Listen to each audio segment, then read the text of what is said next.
Friday, you guys. We are so close to the weekend, and I'm so excited. It's been an adjustment getting back into work here. I think we can all agree, but we're thrilled to be going live for you guys. Today, we're talking about Kyrie Irving and how he missed the game against the 76ers and the Grizzlies. We're also talking about some news with Deshaun Watson. But before we do all that, make sure you subscribe to our channel, tap the bell for notifications, give this video a thumbs up, leave a comment below, and share it with your friends. Here's the Fumble Squad. I'm Devin Howard. You can find me on Instagram as @DevinHoward. Happy Friday, guys. I'm Jackie Ray. You can follow me on all social media at JRayTheFanatic. Hey, what's up, y'all? It's your girl, Britt. You guys can follow me on all social media at @IamBrittJohnson. So let's jump right into this Kyrie Irving news. So yesterday, the Nets announced that Kyrie was going to be out for the game against the 76ers. He cited personal reasons. Steve Nash reportedly had not heard from him leading up to tip-off, but he did reach out to Kyrie and learned that the athlete is okay, but the time of return to the court is unclear at this point. He is not flying to Memphis for the game against the Grizzlies. We don't know why he kind of like ghosted Steve Nash initially, but it could be because of all of the social and political unrest that we've seen happening this week. There's been a lot going on. We know that Kyrie was very vocal about thinking the Orlando bubble shouldn't happen because he thought it might take attention away from the Black Lives Matter movement. So he could be just taking a step back to absorb and digest everything that's going on. He apparently did text his teammates, and they were all supportive of his decision to not play in the game and to sit out. So at least he has the support of his teammates there. It also could be because I don't know if we've talked about this on the show yet. I don't think we have, but the Kenosha County DA chose not to prosecute the police officer who shot Jacob Blake, leaving him paralyzed. So there's been a lot that's going on, and we know that Kyrie is very politically and socially involved. So I would understand why he feels like he needs to take some time away. And this isn't the first time that he's chosen to take a personal day. So there's a variety of things that could be going on here. But Jackie, let's talk to you first. Should people be understanding of Kyrie's decision to take a personal day due to the political and social climate right now? Like I mentioned, his teammates were supportive of his decision to not play. So do you think that any criticism he might be getting is not necessary at all? This is a tough one because technically, you know, any of us in the world who have regular jobs, you know, we accrue personal days off, and if we just don't feel like going into work one day, we could take a personal day. No one can say anything about it. You know, it happens on newscasts, it happens on sportscasts. You know, it does happen. And I agree with you. It's probably one of those things where Kyrie is taking a day because of everything that's going on in the world. I haven't read where he actually said that, though. All I read was that he said, I'm taking a personal day. And I think therein lies the problem because, you know, we've been talking so much about this KD and Kyrie matchup and is that going well? Is it not going well? We've seen him stage. I was very pro him staging the Celtics court. I know he got a lot of flack for that, but he does little weird stuff like that, you know, people feel some type of way about. And unfortunately, because he's kind of got this reputation now, I mean, he would have gotten flack either way, but I do think if he would have at least said, hey, you guys, this is just a lot.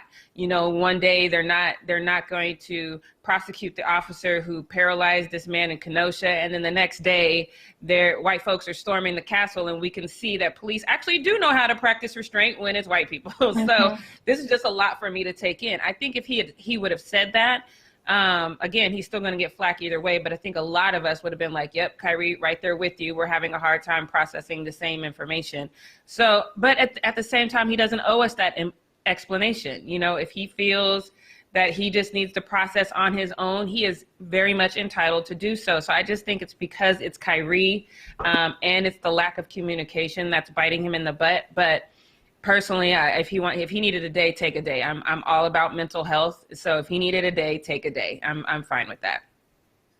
I'm with you 100%, and I agree. It would have been nice to know the reason behind it, but then again, whatever the reason was, if he did come out and be public with it, he would have received criticism either way from people, the people who think that athletes need to shut up and dribble, or, whatever it is, there would have been some reason that people come after him and criticize him. The only area where I think he could have done something a little different is communicating with the head coach beforehand. Apparently, He just hadn't said anything. So that's the only thing that I can say, but I am 100% for a personal day as well. Britt, how do you feel about Kyrie skipping these games, and what do you think the reason is behind it?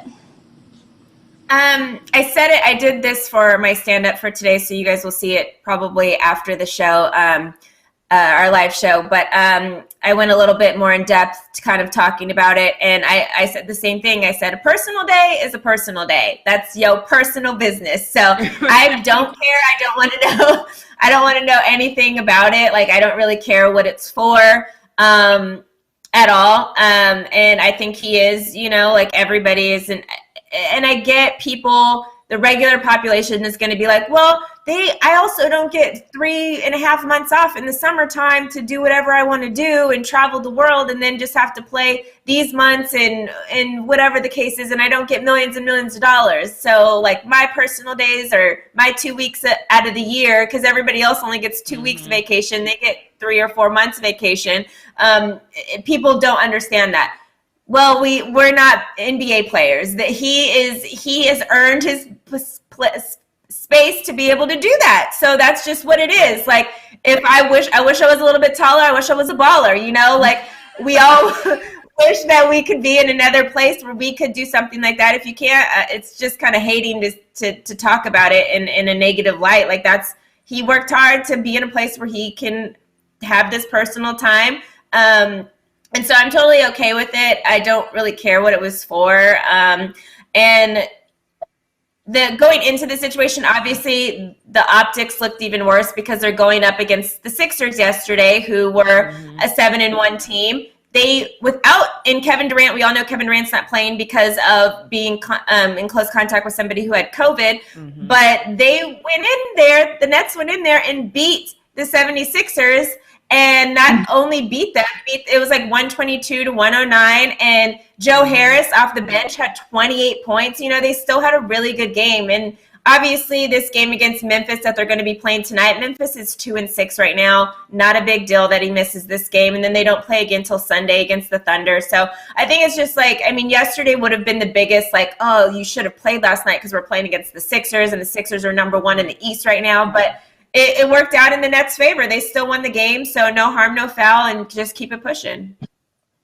Wait, yeah. I have a question. Devin, yes. Do you know the song that Britt just referred to? I wish I was a little bit taller. Yes, of course I do. Okay. Of course. Of course, Devin. I may not watch the movies.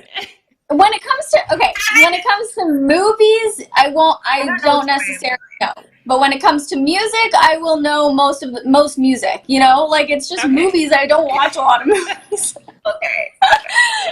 Okay. Check, right, Britt? I had to check, right? Yeah. You're for the culture. We had to make sure everybody knew. In the chat, you guys better know this song as well, okay? I hope y'all knew my reference there, because y'all are kind of young, so I don't know.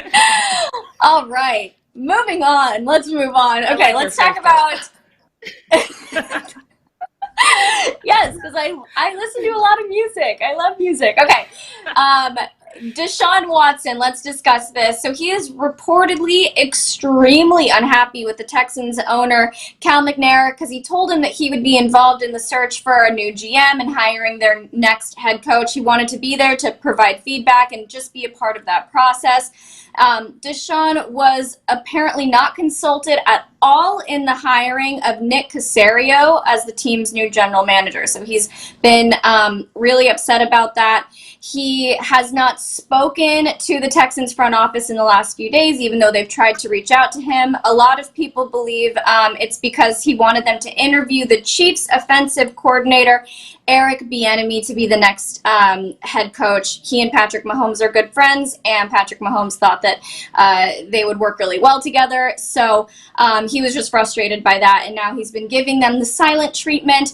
And people are wondering and speculating that Deshaun might be motivated to request a trade. So, Britt, is refusing to talk to the Texans right now the right move here, or does this make him look bad?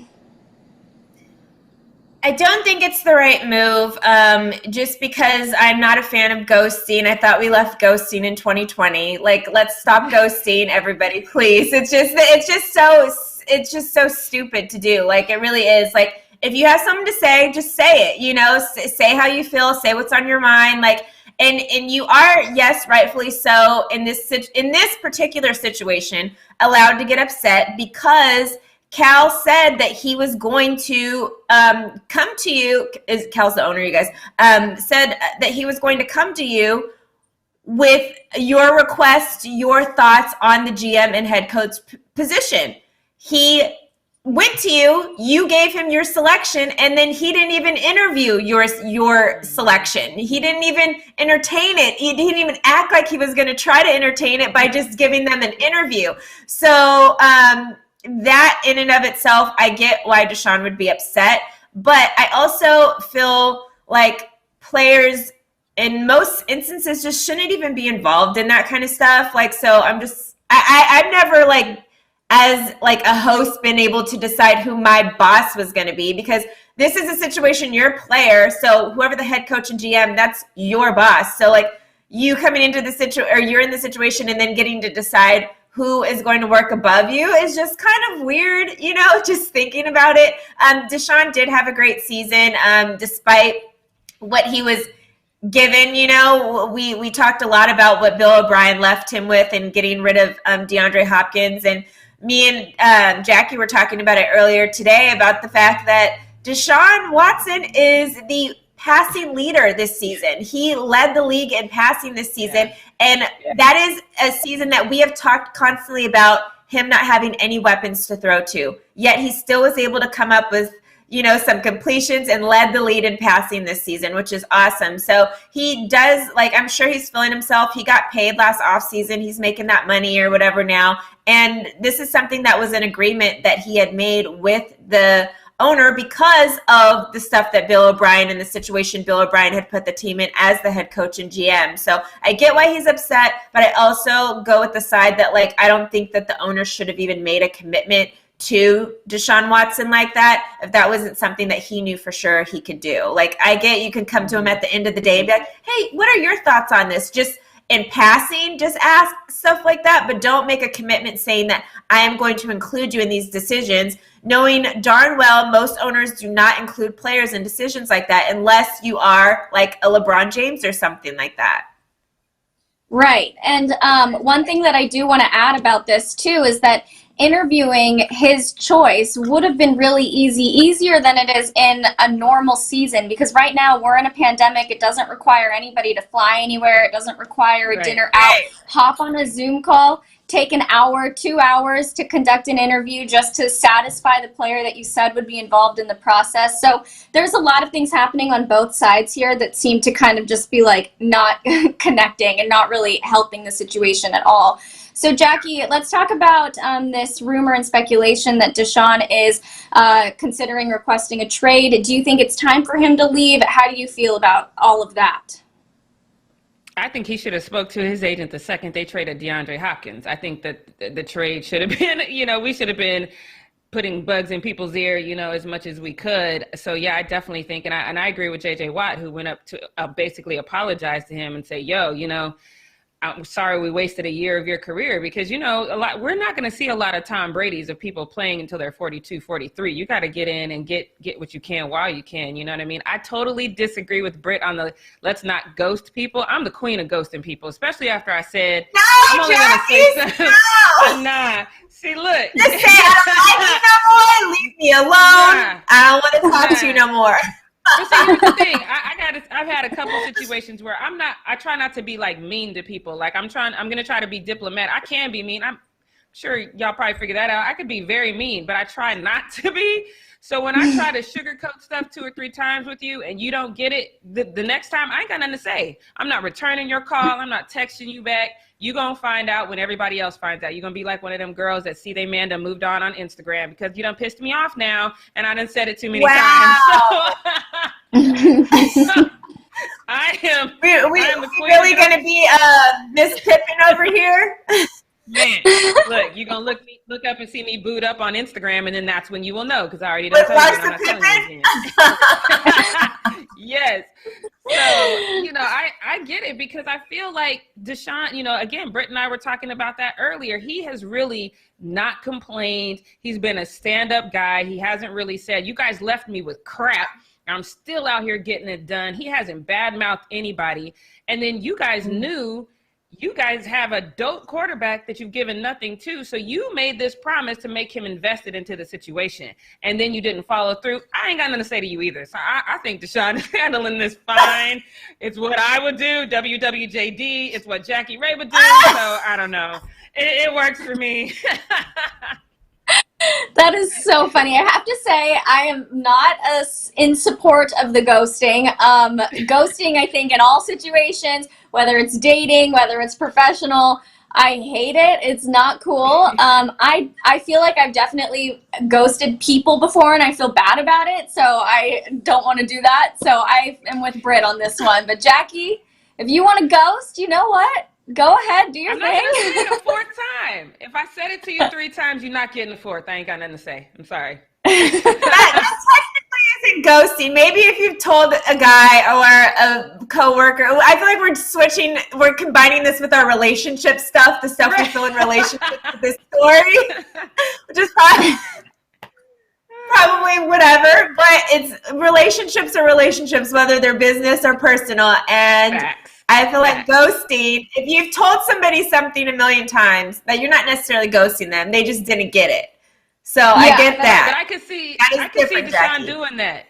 I could see Deshaun saying, look, y'all screwed me over offensively. If y'all let me have a say in the hiring, then I'll work with y'all. And then when he was like, okay, I already done told you I'm done. I ain't got nothing to say. Good job, Deshaun. Said it once, I ain't gonna say it again. I ain't gonna say it again.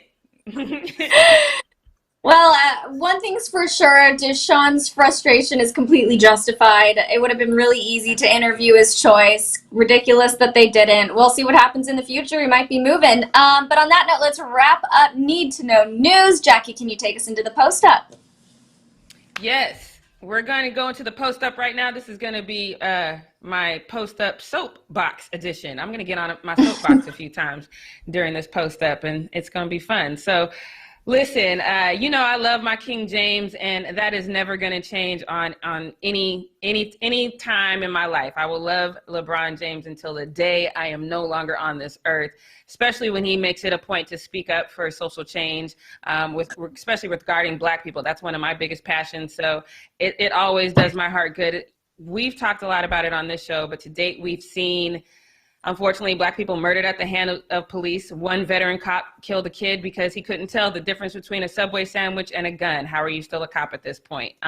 We just talked about Kenosha, a man being shot 7 times in the back, and then they claimed that he had a knife, and come to find out the knife was actually in the car. They didn't actually see it, and they shot him 7 times in the back in front of his children. It's not only disgusting that this is happening, it's disgusting how many excuses people who don't look like me, and yesterday it was some of y'all in the chat, I hope y'all ain't here today, to be honest, but a lot of people who don't look like me continue to make excuses about this. And I think when you make excuses about things like this, you are not only part of the problem, you're complicit in it. You are helping move that kind of racist change. And we know for a fact, and I said this earlier, we've seen now that police actually can practice restraint. So now there's another conversation that needs to be had. How can you practice restraint when white people storm the Capitol, but you can't practice restraint when a Black kid is on a playground or when he has a Subway sandwich in his hand? It's shameful at best. So I'm really proud again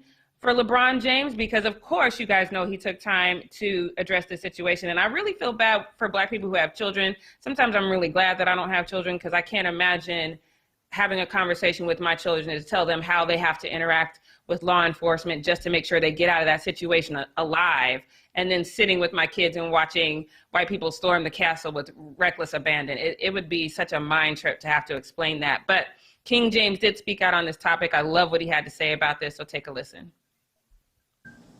It's we live in 2 Americas, and that was prime example of that yesterday. And if you don't understand that or don't see that after seeing what you saw yesterday, then you really need to take a step back, not even just one step, maybe 4 or 5 or even 10 steps backwards, and ask yourself, how do you want your kids, or how do you want your grandkids? How do we want America to be viewed as? How do we want to live, in this beautiful country? Because yesterday was not it. And being a part of a household with 3 kids, 2 boys, a daughter, a wife, a mother-in-law, and so many, Black folks in my household during that time, and it's on the TV. Couldn't help but to wonder if those were my kind storming the Capitol, what would have been the outcome? Mm-hmm. And we've talked about that, and I think we all know what that outcome would have been. We'd still probably be counting the number of deaths in that situation. So of course, I love LeBron for speaking out about this.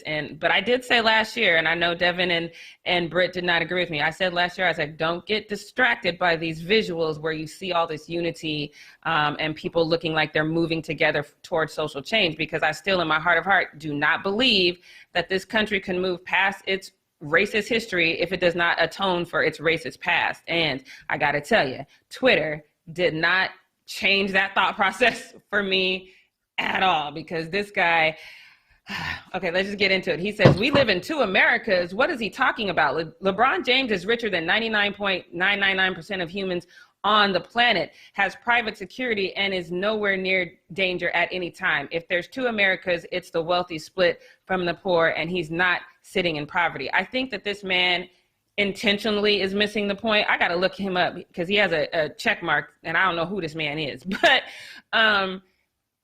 LeBron is still, Bronny is still capable of being in a situation that we've talked about on this show several times. LeBron James, depending on, what cop sees him on what day, if he's driving and is asked to reach. We've seen Black men are reaching for their IDs. And let's not forget, we have seen Black police officers be shot by white cops when they're out of uniform. No one who is Black is absolved from the racism that is in this country. So I don't understand that viewpoint. And then, of course, it gets better. We still have more. Twitter was all up in arms about this one. So this guy says, being a great athlete does not mean you have great wisdom. Cognitive dissonance on full display here. No, you, as a Black person in this country, you can't afford to have cognitive dissonance. You have to be fully aware of your situation at all times, because it means the difference between life and death in a lot of situations. And the fact that people can hear this man pouring his heart out and just kind of talk about the dynamic in his household, and they still walk away with, it doesn't really matter, is mind-boggling to me. I think we have one more person that said something crazy. Yeah, no. Okay, so maybe we don't have another person. But LeBron, we do. This one I don't agree with, but I at least can respect that this person is saying, I don't know how I'm supposed to feel with this. He says, I'm torn. I mean, I will never know what it's like to be a Black man. But that being said, I don't look or refer to any man as a Black man or a white man, which that's definitely not true. We all are men or women. I feel part of the issue is the fact that media makes sure and separate Black and white, and we let them. That is where I have the problem. This is not the media, you guys. Racism was what this country was founded on. Unless you didn't go to school and ain't read a history book in your whole entire life, I don't know how you blame this one on the media. Good try, though, but that's not it. This is an America problem. This is not a media problem. So again, all this is a little crazy to me, but I was really glad to see that in spite of all of these tweets that were just willfully ignorant, that LeBron James put this production company of his to some beautiful work and let y'all know that they are not going to shut up and dribble. They are not going to just stick to sports. He's not only going to say what he needs to say, he's going to do it in a full-on production. This is a powerful video, so take a look.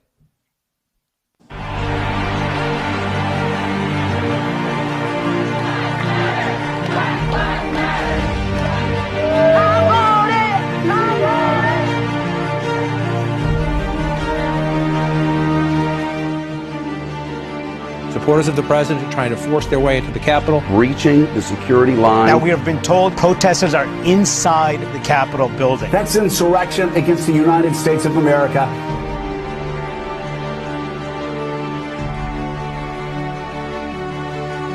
We have a moment in time.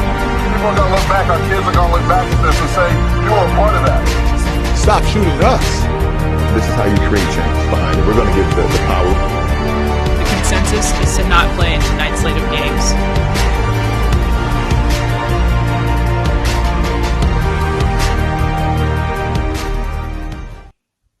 Man, look, if y'all don't do a standing ovation for that video and LeBron James letting y'all know that this fight is not going to end anytime soon. We are going to fight until we can't fight anymore. I actually love this so much.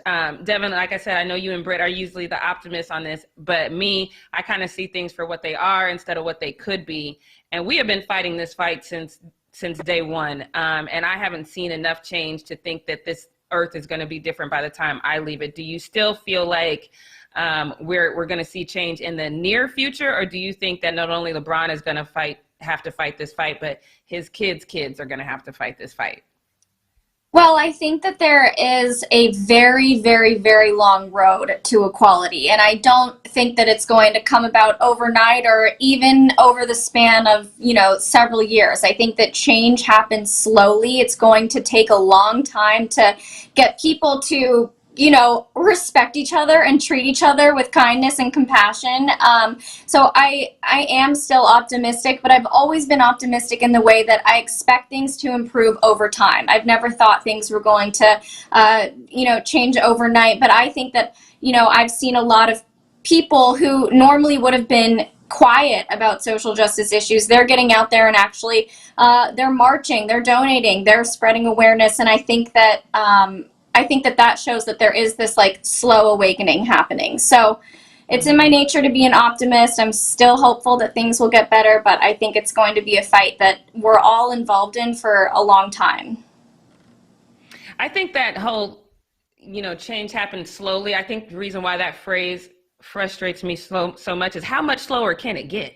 I know. We're talking about well over 100 years. How much slower are we talking? So that phrase always bothers me. I get it, but but shouts out once again to King James for being the king, because I love him for doing this so much. But let's switch gears to something that is hilariously funny. I don't know if you guys remember Chris Clark. We do miss him, but he used to edit stuff, and specifically on my videos, he would edit stuff in that was subliminal. It used to irk me, but it is funny when it happens. And I think that's what happened in this next video, because Jason Tatum decides to do this interview where he's saying, somebody in the bubble didn't play.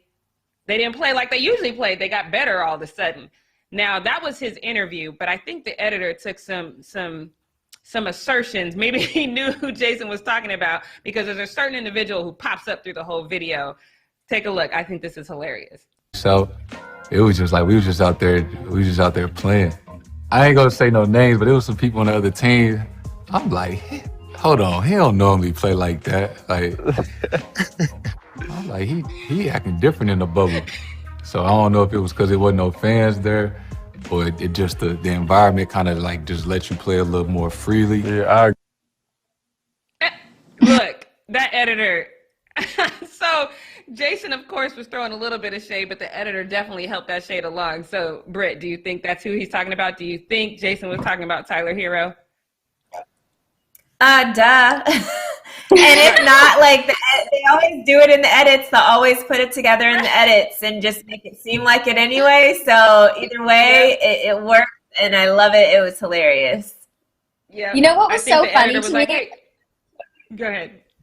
Sorry, Jackie. What was so funny to me is the way Tyler laughed. It was either he knew he was talking about him, or he was completely oblivious. It was you can't really tell what's going on with Tyler. Right. It's the editor knew. The editor was like, hey, who are you talking about? And Jason probably told him, and then he was like, you know what? I got to interview Tyler in a minute. Let me me get that footage in there. Because Tyler has no idea what just took place either. Like that's a separate interview. It's not like when you watch it, it's like being watched like it just happened one thing to the next. But like he didn't know that he just said that. Like he probably just took a clip of him laughing about something and then continued on. So you know how editors are.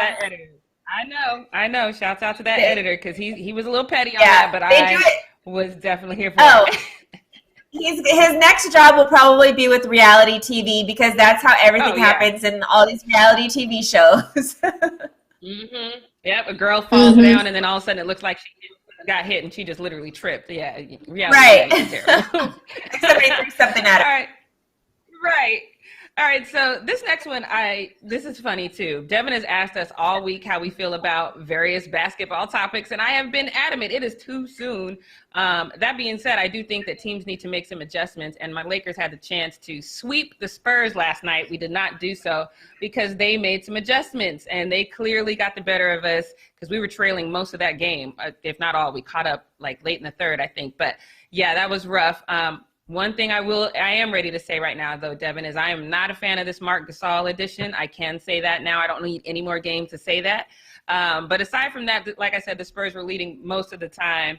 Rudy Gay had this moment, which I think was fun. But Rudy Gay, can you please not ever do this again, ever in life? I know it was just for play, but don't put my boy in a chokehold. That's not acceptable to me. I didn't like to see it. And Anthony was like, what just happened? This is literally Rudy Gay. So one of my good guy friends used to play with him. Oh, I forgot where I think they played together in Memphis. But I would be at parties and Rudy Gay would be there. He's always wrestling with people. I'm like, he is a grown man. This tall man, and he's like a child. He is always like, we would be in Vegas, like at the pool party, and he'd be like running up, tackling guys, and like then they'd be on the ground wrestling. We're getting bottle service, champagne over, like, and he'd literally be wrestling. Bunch of girls in little bathing suits around. He don't care about none of that. He's wrestling with people like somewhere. So this was like took me back to the days when I used to hang out with like my friend. And then he'd be there, and then like I'm like, oh my gosh, like, because I was just like, I used to like have a crush on Rudy, but then I would always see him like acting like a 12-year-old, so I was like, oh, never mind. But he's still doing that, and he's like in his 30s, like. Oh, that's kind of cute though. He's a big kid at heart. That's kind of cute. The biggest kid. But don't be a kid when you're playing with AD. Go be a kid with somebody else. Not AD, not LeBron. You can do that to Marc Gasol. Not AD, not LeBron, not Alex Caruso, not KCP. Oh, no, but look, I love this. There was one Twitter who responded to this, and I think he said something like to the effect of, this is great. Britt, you're going to love this, because it says NCAA refs would have teed him up and looked at a monitor for 5 minutes for a possible ejection. I think that is a factual statement. I think they would have missed that was all in fun, so that's correct. But look, just don't do it anymore. Now, this next one, again, I talk about Greg Popovich a lot, if you guys are new here. I love Greg Popovich. Not only do I think he is probably one of the upper top echelon as far as coaches go, I just love how he speaks out about social change and things of that nature. One thing I have never talked about regarding him is his athleticism. It's never come up. So I got to show you these in reverse, because I didn't think. So look. Those feet that you see at the ref, almost at the ref's knees, that is Greg Popovich jumping in the air. I had to show you that first because I felt like you guys would all laugh when you saw the actual picture with his hair going everywhere. So I had to show you the feet first. But look at Popovich up in the air. In this picture, he looks like, what's that Back to the Future, Doc from Back to the Future. That's who he looks like to me right now. But Doc is 71 years old. And up in the air like that. You better get him, Doc. I just love that. I love that about Doc. Okay, let's move on to this next one. Because I don't like this man. I do not like Papa John Shaq. I don't like him at all. And given the way that I stood up for Rudy Gobert, y'all know that I'm not a fan of this next one. But Shaq is still hating on my boy for no reason. Take a look. I stand by my message. So, all the big guys that can't jump, that can't run, all you got to do is continue to work hard, continue to play, and you can possibly This guy is one of the best. Awesome. No, he ain't one of Stop it. He's one of the best. Hey, the guy's a Hey, stop it. No, he's not. Players. No, he's not. He's one. Hey, shout out to You are a hater, man. You are a hater. He ain't I've one. been the Stop best it. player of the Biggest year. hater. Come on. Listen, I told you, best players. as I told you earlier, if you played against Rudy Gobert, he'd be blocking your shot. Her little kids in the front row, he'd be blocking that little slappy hook you shot. I'm not even talking to you. Yep. I'm talking to another All fellow that. champion. I don't care about no damn individual awards. I care about the team success. Oh, You don't care yeah, about right. No individual awards. Okay, Shaq. That just was unnecessary. I do like the little slam that Chuck tried to get in there, but then I also like the slam that Shaq got back. Like, I'm not talking to you. I'm talking to fellow champions here. So, whatever. I'm still Team Rudy Gobert. So, whatever. Shaq is going to be Papa John Shaq for the rest of his life to me. So, look, this next one, though, I'm actually excited about this because we are, 8 days into 2021, and I have not had yet in the post-up an opportunity to try to fire up Brit's baby fever. But I think I can right now. I think I can do it right now because this is the most adorable picture of our favorite Ball brothers to talk about in the NBA. This just makes me want to have 3 dope-ass little boys. I think they're so adorable.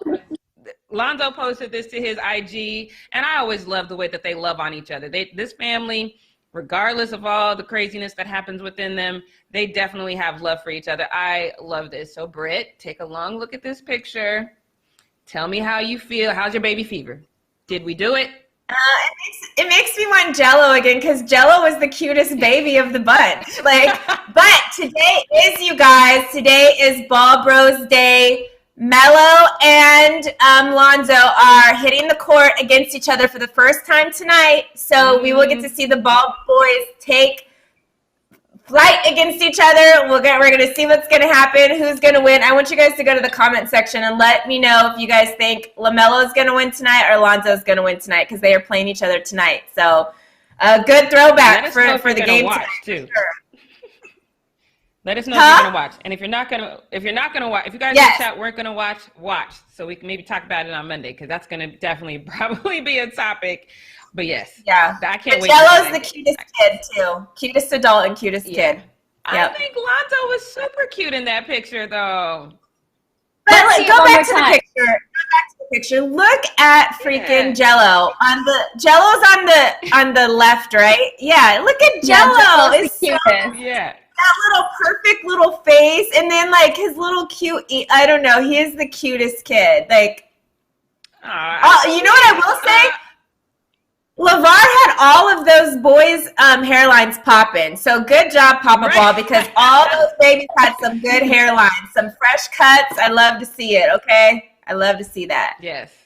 Okay. Well, either way. All good-looking kids. I love to see this family dynamic when they love on each other like this and kind of reminisce. I love this one.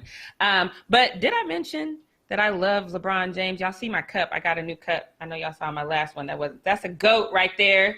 Okay, just make sure y'all saw that cup. Anyway, so I think LeBron James needs to start watching the Fumble because first of all, I'm his #1 fan, so duh. Second of all, I really think he needs to consider my idea of hitting up Vanessa Bryant and talking about this ownership group that he can get for the Atlanta Dream. I think it would be such an amazing tribute to Gigi and Kobe, so I think that they should do that. But if not, I'm sure one of his besties is going to step up, and looks like Carmelo Anthony is the first one to do so. He responded to LeBron's tweet about he wanted to get this ownership group, and he said, "Let's talk, bro." So I love that because as of right now, we have Baron Davis, we have Carmelo Anthony, and we have Mookie Betts. Mookie Betts, I don't know if you guys heard that. He came out and said that he wanted to be part of this ownership group, which I think that's dope because the money is clearly there.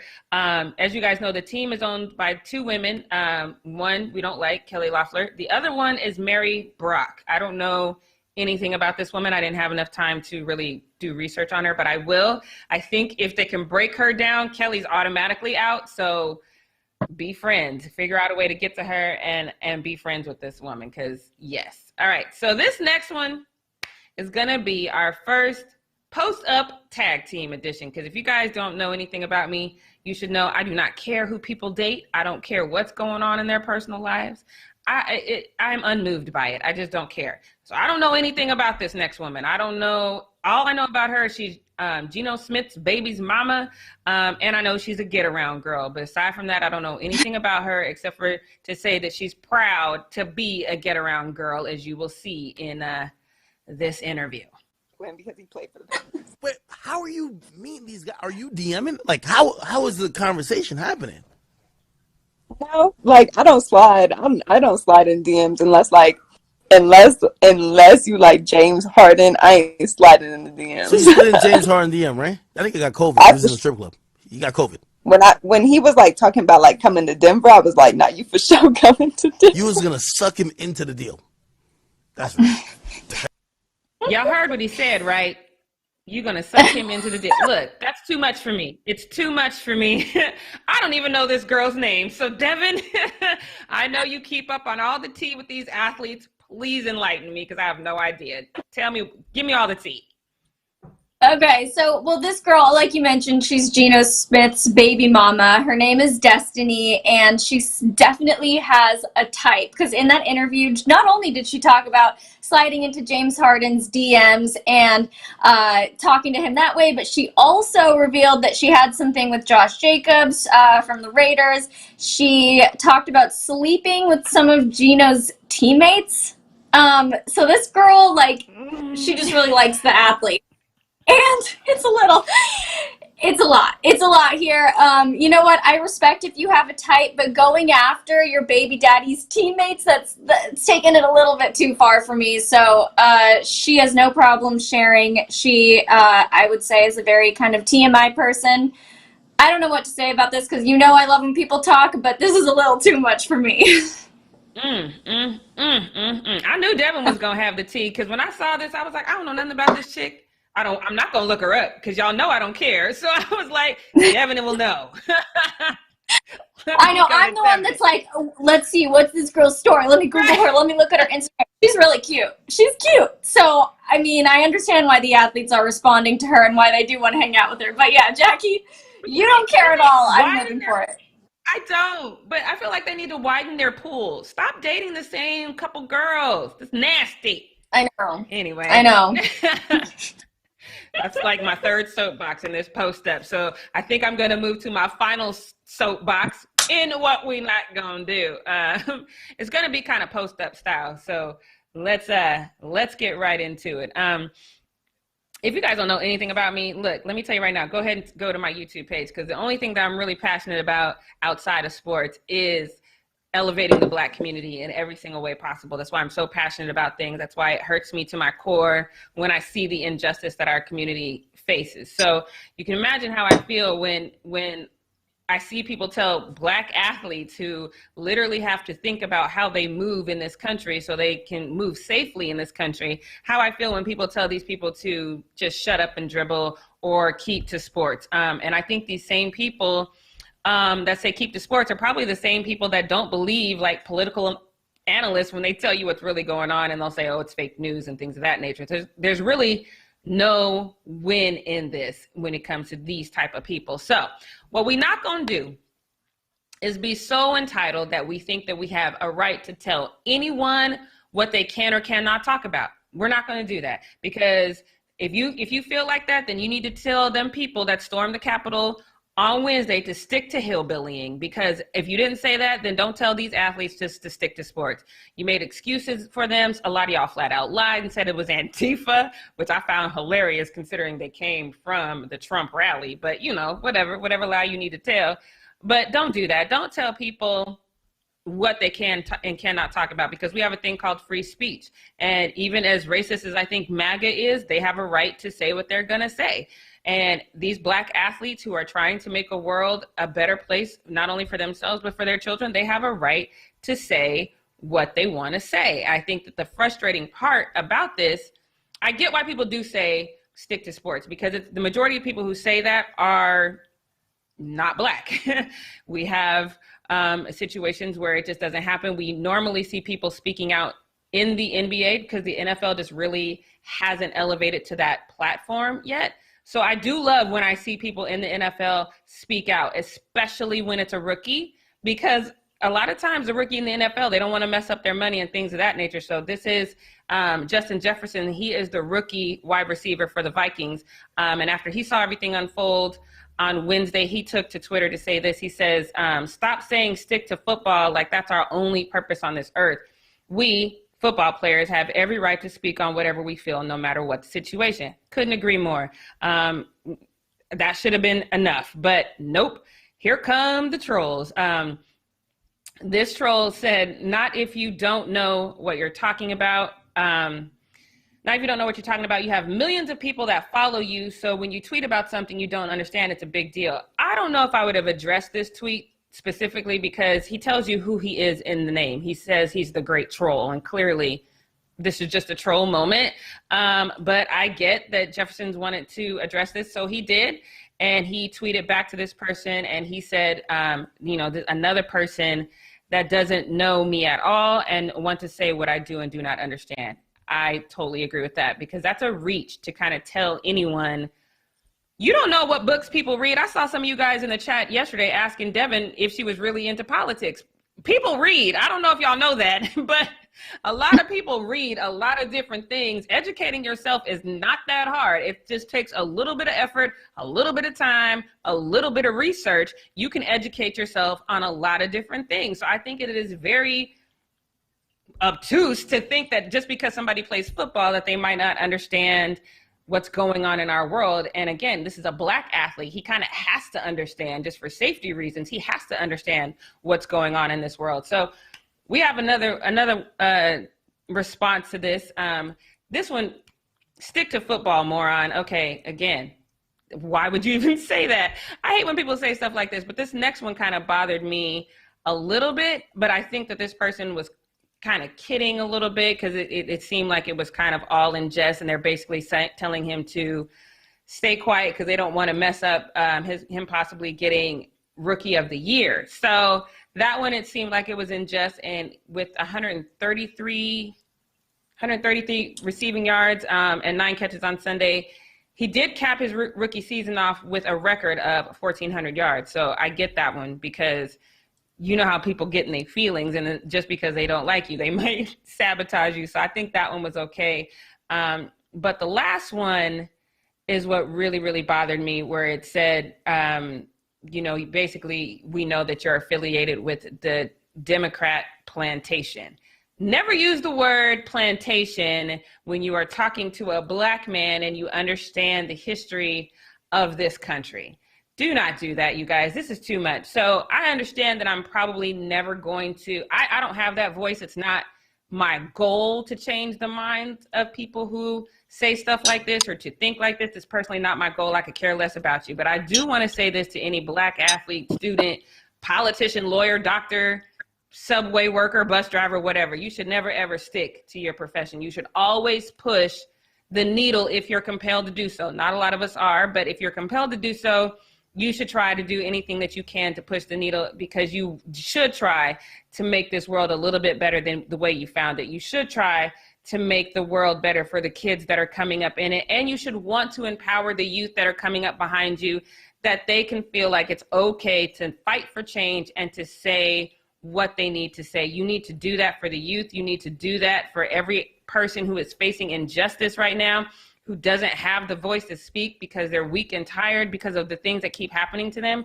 You should never, ever stop that fight. You should always, always speak up for every single thing that you see in this country, especially as a Black person. So what we're not going to do is feed into the people to tell you to be quiet, because I promise you, your words carry a lot of weight. You don't know who you're touching. You don't know who needed to hear that somebody out there cares.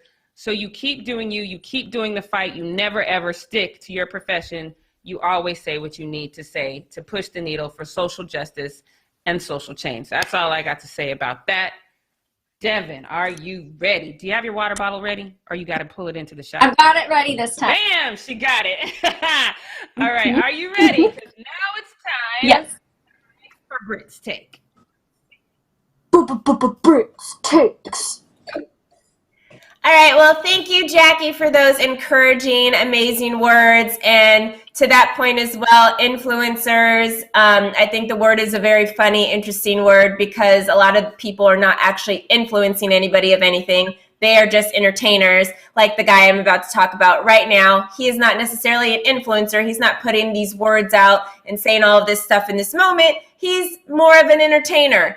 You guys know my boy, Juju Smith-Schuster. That is who we are talking about today. So he basically said this. We'll just get right into it. He said this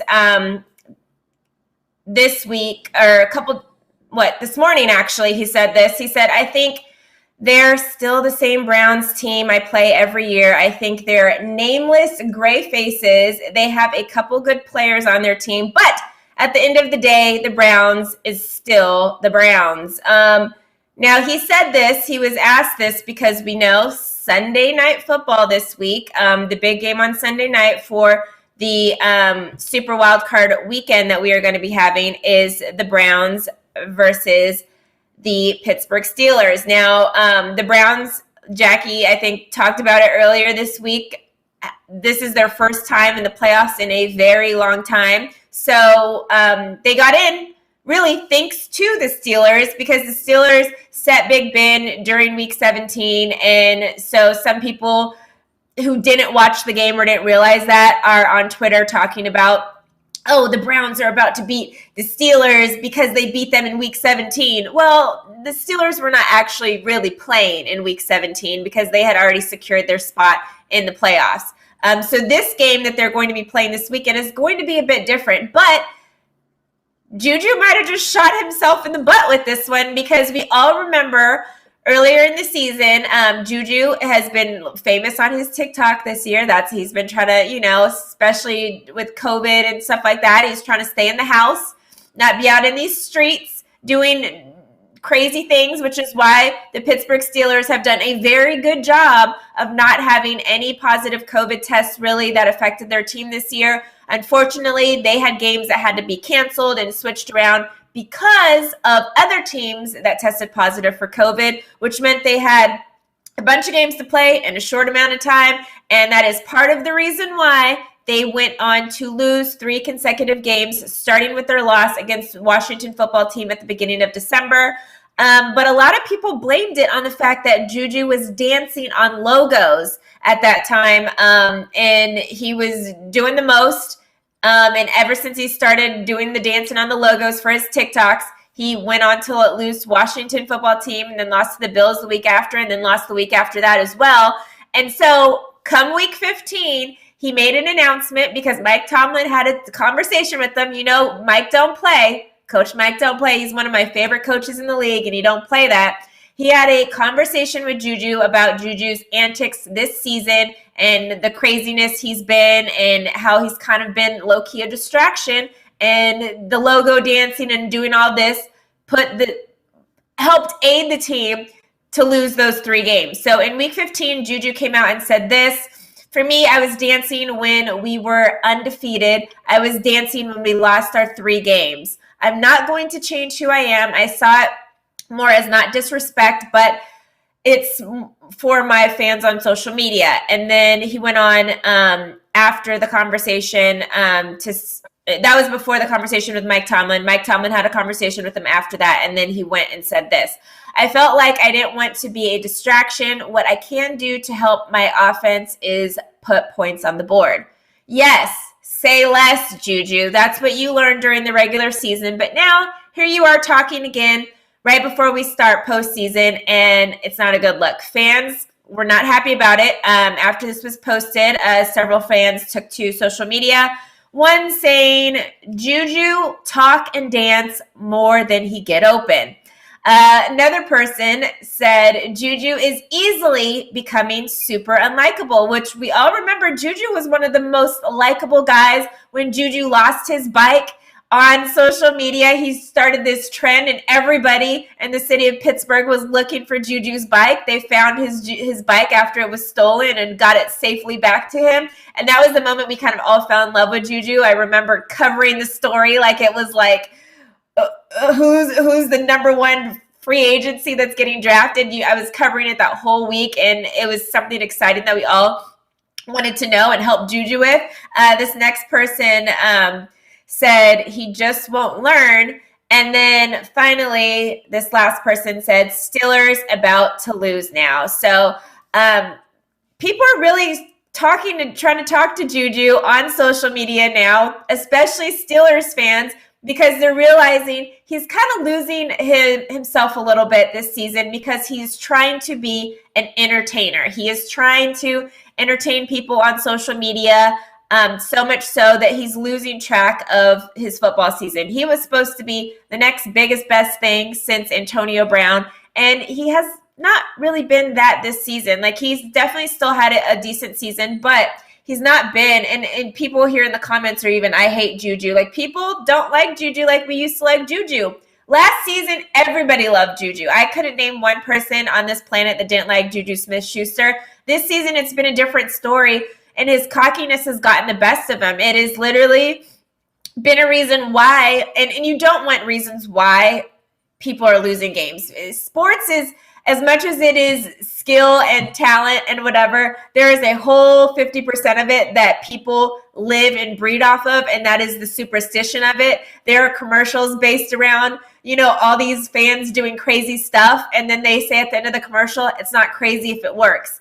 People wear the same socks every game. There's so many weird little superstitions that go into sports as well, and you don't want to have like this dancing on logos thing, or you being like so cocky and unhumble in these moments to be a reason why people want to say, oh, we lost because Juju danced on the logo. We lost because Juju did this. Like, don't be that guy. We love you. I want you to be great, Juju. Please, this is a say less moment brought to you by the Fumble. Please say less. Sponsored by Brit's Take here, my guy.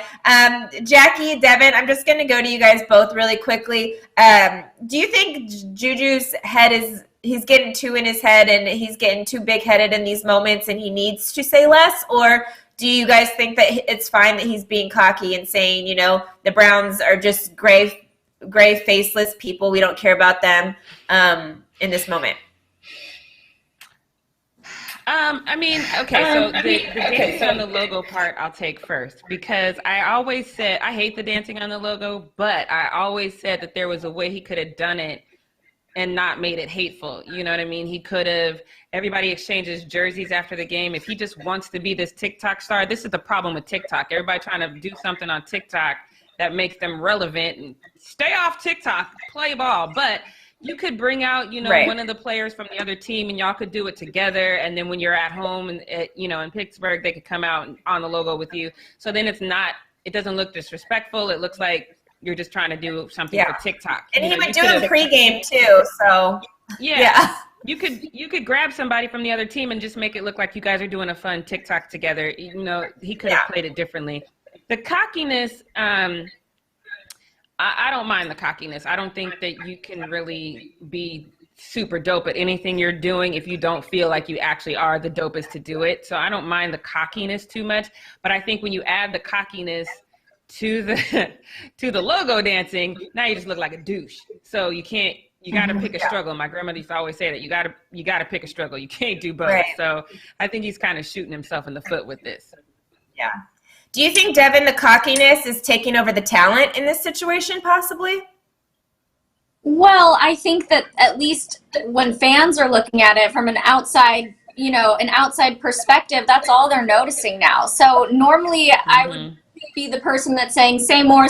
But in this situation, I do agree that he's just shooting himself in the foot here. I think that, being confident and, believing in yourself is one thing, but to act kind of like a jackass is another thing in itself. So, I'm with you guys here. I think it needs to be definitely a say less moment.